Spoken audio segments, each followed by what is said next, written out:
Baiklah, selamat siang. Kami dari kelompok 3 ingin mempresentasikan hasil dari diskusi kami, yaitu mengenai metode waterfall dan metode Agile.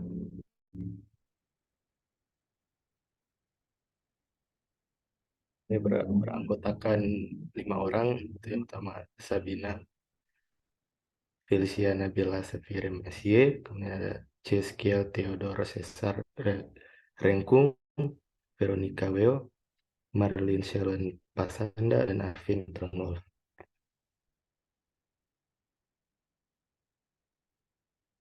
Metode waterfall. Waterfall adalah salah satu jenis model pengembangan aplikasi dan termasuk ke dalam classic file cycle atau siklus hidup klasik, yang mana menekankan pada fase yang berurutan dan sistematis. Untuk mode pengembangannya dapat dianalogikan seperti air terjun, di mana setiap tahap dikerjakan secara berurutan, mulai dari atas hingga ke bawah. Kelebihan metode waterfall. Yang pertama, mutu yang dihasilkan oleh sebuah sistem akan baik jika dilakukan secara tahap demi tahap. Yang kedua, cocok digunakan untuk pengembangan software berskala besar.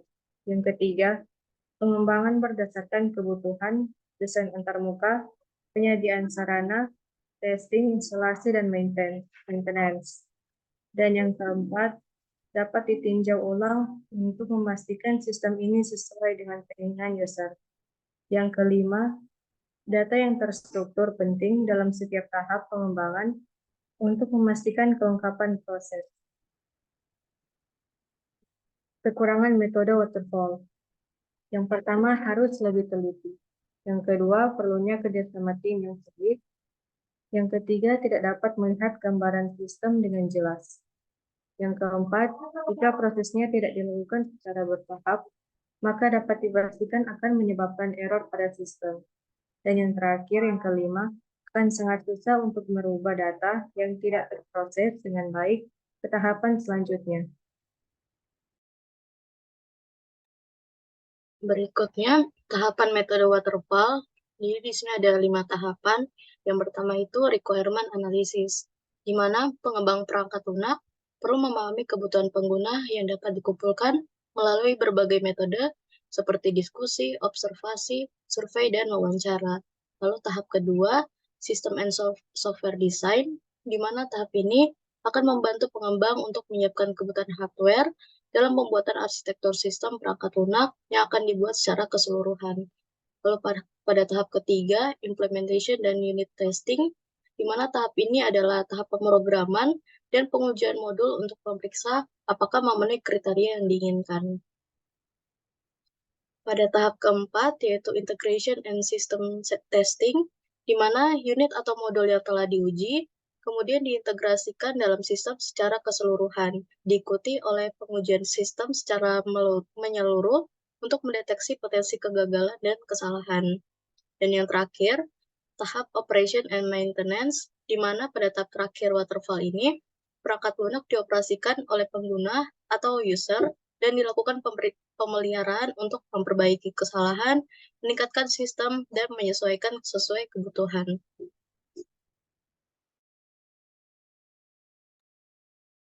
Pada Februari 2001, 17 developer merasa perlu mencari solusi atas masalah metode waterfall yang tidak dapat berubah di tengah proses pengembangan. Maka terciptalah Agile sebagai alternatif mengakomodasikan perubahan kebutuhan pasar yang cepat. Metode Agile adalah metode pengembangan perangkat lunak yang dapat digunakan berulang kali, menekankan fleksibilitas, kolaborasi tim, dan memiliki adaptasi yang cepat terhadap perubahan dalam proses pengembangan. Kelebihan dan kekurangan dari metode Agile. Untuk kelebihannya, yang pertama, fleksibilitas dan mudah disesuaikan dengan perubahan yang terjadi selama proyek berlangsung. Yang kedua, memfokuskan pada pengiriman nilai dan hasil cepat. Yang ketiga, membantu tim bekerja secara efisien dan efektif dengan mengurangi terjadinya kemacetan dan mengurangi biaya proyek.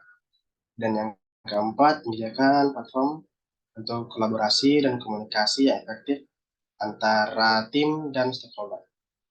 Dan untuk kekurangannya, yang pertama, kurang cocok diimplementasikan pada tim yang tidak memiliki komitmen untuk bekerja sama atau menyelesaikan proyek secara bersama-sama. Yang kedua, kurang tepat jika diimplementasikan pada tim yang dengan skala besar. Yang ketiga, dapat terjadi perubahan secara sewaktu-waktu. Dan yang keempat, jangkauan kerja yang dapat berubah-ubah.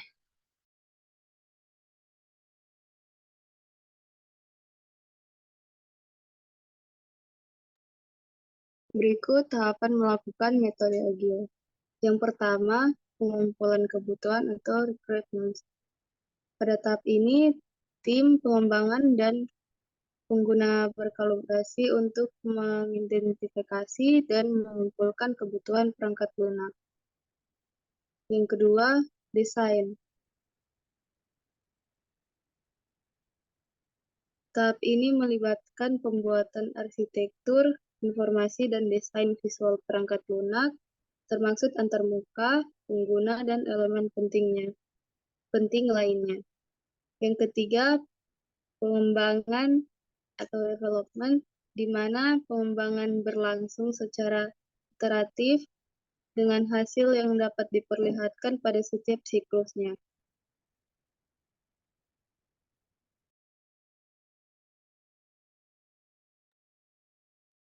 Yang keempat, pengujian atau testing. Setelah pengembangan, perangkat lunak diuji secara menyeluruh untuk memastikan kualitasnya dan mendeteksi potensi kesalahan atau bug. Yang kelima, implementasi atau deploy. Perangkat lunak yang telah diuji dan dinyatakan siap digunakan akan diimplementasikan atau didistribusikan pada pengguna. Yang keenam, evaluasi atau review. Tahap akhir ini melibatkan dan evaluasi pengembangan. Jika perlu, tim akan melakukan revisi sebelum memulai siklus berikutnya.